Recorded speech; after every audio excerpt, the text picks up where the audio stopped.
everybody, it's Roger and James here from the DisKingdom Podcast. In this episode, we're going to be going through our top 3 Disneyland attractions. We're going to be going through 3 each. So we're going to kind of jump into this one. So first off, James, we're going to throw this one straight over to you. Not your number 1 best attraction at Disneyland. At Disneyland, I'm going to go Space Mountain. I think we talked about this one for Disney World as well. However, I will say this. I think Space Mountain is better at Disneyland than it is at World. For one, Disney World, you only have the 3-seater and you're all back to back to back. Whereas Disneyland, you've got, you can do side by side. There's more people per car. Also, it's just a smoother ride in general. Less feeling like getting flung around. And at least the couple of times I've done it, I've always felt like it's actually darker than the one at Disney World. That is visually darker, so you get that sense of, like where am I going, flying through space kind of thing. And then one last point, one of the first times I was there, it was actually Hyperspace Mountain, and they had transformed it into the Star Wars version. And as you were going, there were TIE fighters, and Akbar was giving you orders and stuff, and that was really awesome. I hope they bring it back at some point, even if it's just a temporary thing. Hyperspace Mountain was awesome. Space Mountain itself is awesome. And while I do love the Disney World version, I do prefer the Disneyland version. Yeah, it's one of those ones it's difficult in my mind to, because it's probably been about 12 years since I was last at Disneyland. And it's that thing of, some of these very classic attractions, they get blurred in your mind because not only have I been to Disney World twice since then, I've also been to Disneyland Paris 3 times since then. So, and I'm trying to think, I might have even slipped the Japanese. So there's that kind of thing of trying to remember what the Disneyland version is like. It's all muddled and that's the thing but Space Mountain again it's kind of those just classic Disney attraction. All the mountains have that kind of thing, I think. And yeah, Space Mountain is always one to go straight on. I will warn anyone, if you go to Disneyland Paris, you're not getting either one of the Florida or California one. Think more Aerosmith. That's the difference with Paris. It's a very, very different ride. But yeah, I mean, you can't go wrong with Space Mountain. No, it's just a good classic Disney ride. It's one of the few rides that they have that is a thrill ride. Obviously, they've been increasing that stable over the years, but it was one of the original, not from the launch, but it's one of the original truly thrill rides they had at the park. So, I just really love Space Mountain. If I was going to pick just one of the coaster style rides, which actually I am, it's the one that I would pick over, say, Big Thunder and some of the other ones. But yeah. Now, Now, big to be honest, Big Thunder would have hit the number but it's we've already talked about that one and Disney World, and I think the Disneyland one it always felt smaller than the one at Disney World and Paris. But my pick is actually going to go for something is the Matterhorn Bobsleds, because for me, when I know the few times I went to Disneyland, that was always one I wanted to do, because that for me was something different. And that was the big issue really for a lot of this stuff is, as a person that went to the other parks, when I went to Disneyland, while a lot of people would be like, well, that's the original version, that's the proper version, when you've done it somewhere else, you shift it a bit. So when you're a Florida or Paris person and you go to California, you're looking for stuff that's different than everywhere else. And so the Matterhorn Bobsleds was fun. It was a cool little roadster. It's old, but it's classic. It's classic Disneyland. You got I just remember doing it. And it's not the most scariest ride, but it was fun and it was different and it was unique to there. It might not be a scary ride, but it's definitely a jerky ride. I've only been on it once. I did not go on my last trip, even though the last trip was we need to do stuff that's not at Disney World. We need to do stuff that is only at Disneyland because we're not coming back for a very long time.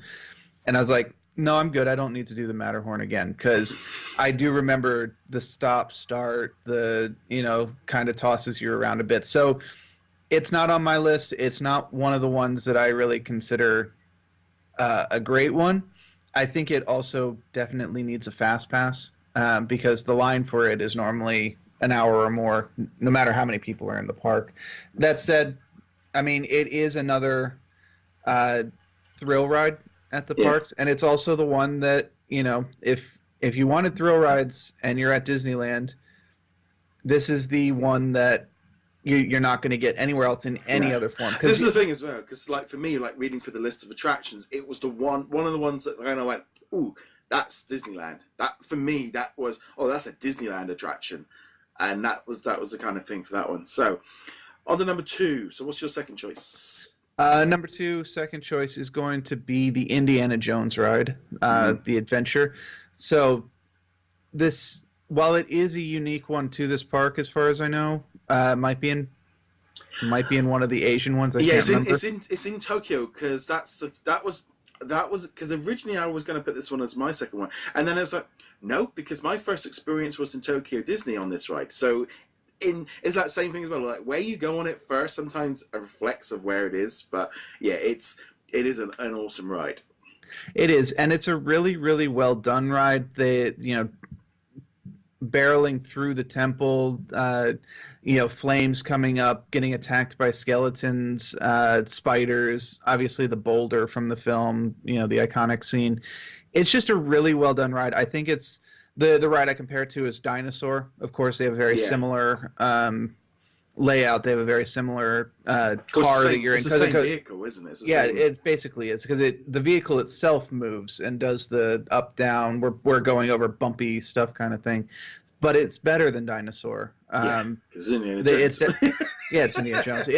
But not just the theming, but like it's smoother. It's a longer ride. It's more an adventure ride. The Dinosaur ride, especially, parts of it are just like, oh, look, it's a dinosaur. Oh, look, it's a dinosaur. And then, oh, no, that's not a dinosaur we like. And zoom real fast. And then, oh, okay, there's more happy herbivore dinosaurs. Whereas Indiana Jones is very much, oh, there's a death trap. Oh, there's a death trap. Oh, there's a death trap.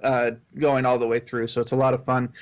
Okay, so it's at Tokyo. I have not been to Tokyo, so I can't compare the two. But it's definitely one of the rides that for me is like, this is a Disneyland ride. It's also, right there next to Pirates of the Caribbean, which is one of the popular rides and so on. So it's like, oh, I've got a fast pass for this. I can pop over to Pirates, and then I can come back and do the fast pass kind of thing. And yeah, it's just a really enjoyable ride. Yeah, I am really hoping they actually do change Dinosaur to Indiana Jones area and just kind of the only trouble with that, and give it a fresh take for the 21st century. But yeah, that attraction is fantastic. I remember the first time I did it. It was in Japanese, but it was. And again, when I went and did it in California, I remember just going, "Oh my god, this is awesome! I love it!" Again, looking through that list, it is that kind of thing. For me, it actually is that kind of. That is an awesome ride. That is definitely one that is a must do. You've got to go do that one. I love that one. So I'm going to flip gears now and go on to my second choice, and I'm going to do the Haunted Mansion, because while it's the original version of it, for me, it's actually it was the Nightmare Before Christmas overlay was the thing of what made it stand out being completely different when I went and did it, was because, again, unique. That was not what I was used to the Paris version and also the version in Walt Disney World. So when I saw it with Jack Skellington, even though I'm not a big Nightmare Before Christmas fan, I mean, I can give or take that movie, it was the fact that it was different and they Christmas fire, and it was such a different kind of way of doing it and taking something that's so old and unique, but also giving it a fresh take.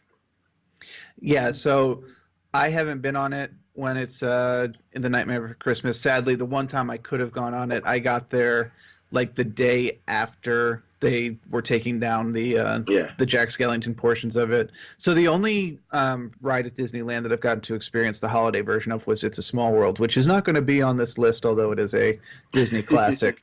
And I do actually encourage, even people who are like, oh, It's a Small World, I can't stand that song. Go check it out during the Christmas season if you have the chance, because it is actually a lot better at that point. The song is still there, but the decoration's different. This isn't about It's a Small World. This is about Haunted Mansion. I will say this. I do enjoy the ride at Disneyland. I enjoy the ride anywhere. This is one of the very, very few rides where I'd go, no, the Disney World version is better. The Disney World version is longer. It makes a little bit more sense in terms of like the storytelling. Having said that, and this is going to sound weird, the queue for Disneyland is better than the one for Disney World, because you do that whole, descent and is this room actually stretching kind of thing. Yeah. And then when you walk out, you've got like the pictures on the wall that have the kind of the glowing paint on it, and then you've got the statue heads, that follow you around kind of thing. Those are on the ride at Disney World. Those are in the queue at Disneyland. I kind of wish we could just have it both, because it helps make the Disney World ride better, but at least in Disneyland, you're kind of like, there's cool stuff to see, whereas Disney World, it's like, okay, you come out of the elevator and straight onto the ride, no fuss, no muss. So, it's give and take. Okay, so I'm going to now flick it up onto my next choice, which Roger Rabbit and over in Toy Town, because while it's not maybe, again, it's something original for Disneyland. I mean, they've got one over in Tokyo, but it's something different, and it's simple. It's a kids thing, but I love that whole area because, again, it's Toontown, and it's for me, that was that thing of when I remember walking in there, it was that feeling of, oh, this is different. This isn't anything I've seen before. That whole area, obviously, being called Roger and being a movie came out at in primary school.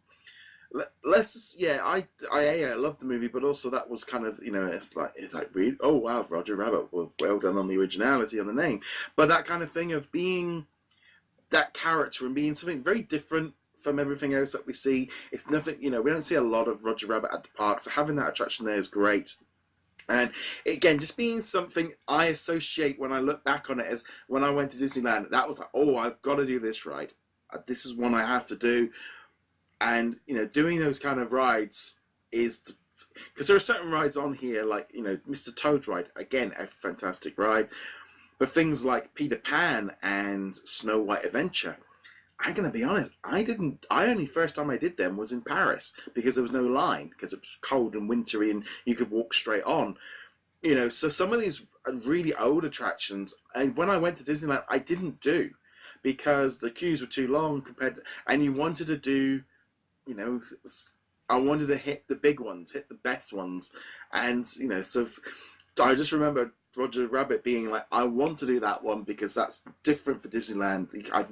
And there's Roger Rabbit, I have to do it. And that was kind of, again, one of the instant ones that jumped out at me from this list of like, oh yeah, that was one of my favorites. So, first, a brief tangent. The idea of Peter Pan being a walk-on ride is completely foreign to me, because I've said this multiple times. There could be 5 people in the park, including attendants, and Peter Pan will have a freaking 60-minute wait time somehow. That's at Disney World and Land. But getting back on subject, I've got to admit, I had no idea Toontown even existed until this last trip that I went on. I was like, I had no idea there was a Roger Rabbit ride. I had no idea there was the Gadget Go coaster over there. All this stuff, and it was one of those things where we were on our 4th day at the park, and it's Disneyland, so there's not an incredible amount of different things to do. And we're like, oh, what's this area? Oh, let's just wander over there and see what that's like. I'm like, this area is really cool. So yeah, this wouldn't have been on my list regardless, because I do actually prefer the Gadget Go coaster to it from that area. But keeping in mind the Go coaster is really meant as a kid's version of a coaster, so it's over and done in like 10 seconds. It's like Barnstormer, isn't it, that one? It's very similar to the Barnstormer. But Roger Rabbit's Cartoon Spin was fun. It was a different kind of ride. And if I remember correctly, you have a certain amount of control over that ride as well. Not a lot, but you can actually kind of turn the car a little bit one way or another. So, yeah, it was a fun ride, and I do encourage people to go over there, because your impression might be, oh, it's Toontown. It's advertised as the little kid area, but it's actually got stuff to do. It's actually got some cool rides, and almost everything over there was basically walk on. So yeah, that's always good. Okay, so what's your last one? The last one for me is going to be probably my favorite of any of the parks, which is Pirates of the Caribbean. I mentioned this on or we talked about it in the Disney World one as well. I just want to point out that the Disneyland one has the entire Disney World ride in it, and then 10 minutes more on top of it.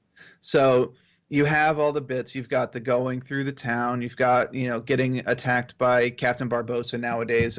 Obviously, was more generic pirate captain back in the day. But on top of that, you have, the going through the riches hoard, and you've got the guy who was in the bed and died in his sleep or whatever, and all that fun stuff.